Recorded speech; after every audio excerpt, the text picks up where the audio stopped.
بسم الله الرحمن الرحیم. درنو دوستانو، خویندو او ورونو، السلام علیکم و رحمت الله و برکاتو. قدرمنو دوستانو، زما نوم بلال پسرلی دی. په راتلونکي کې غواړم چې یو سوداګر واوسم، نو په همدې خاطر مې وغوښتل چې د نندارتون په هکله تاسو ته معلومات درکړم. زه نن ډېر زیات خوښ یم چې د خپل وطن د تولیداتو په نندارتون کې ګډون کوم. مننه کوم د خپل پلارجان څخه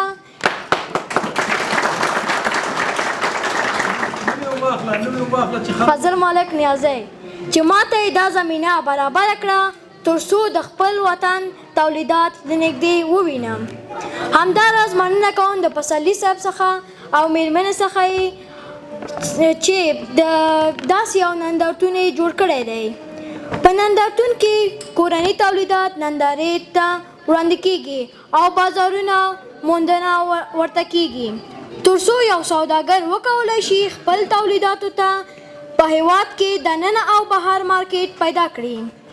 زموږ دولت ته پکار ده چې د کورني تولیداتو د ودې لپاره زمینه برابره کړو، نندارتونونه ورته جوړ کړو او هم یې خپله استفاده کړو. زما لوی ارمان دا دی چې د افغانستان تولیدات افغان سوداګر د خپل هیواد په نوم نړیوال ته ورسوي. د توجه څخه مننه.